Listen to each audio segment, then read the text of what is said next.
Tonight in a First Coast News exclusive, Adventure Landing now confirms it was a chemical imbalance at the park's Lazy River water ride that sent 2 people to the hospital yesterday. And now one woman who went from the water to the emergency room is telling her story only to First Coast News.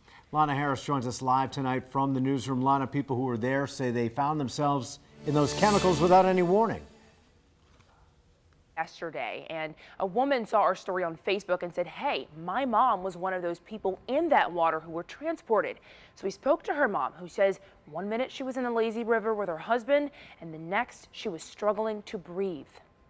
This is my bottom bathing suit. The owner of this coral-colored bathing suit Brand new. says these stains and discoloration were not there before she got in the water at Adventure Landing on Saturday. None of that was there. The same water where she says she suddenly had trouble breathing after smelling a strong odor. My husband and I were floating in the Lazy River. I was actually standing and guiding him. The woman, who did ask us to conceal her identity, says she walked right into the fumes. As soon as I walked into it, I smelt it.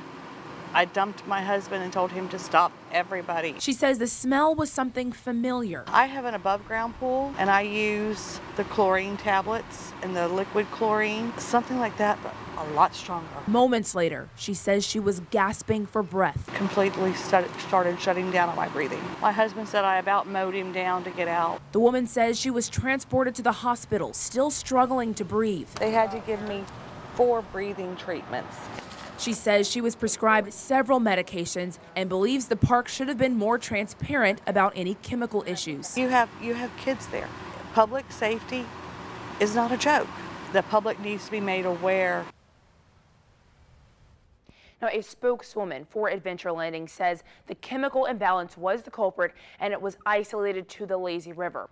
She sent us a statement in part saying automated levers release chemicals. However, yesterday, too many chemicals released at once. A few minutes later, the water park was closed due to lightning in the area. She says the water park closing due to those weather-related issues did not have to do with a chemical imbalance issue.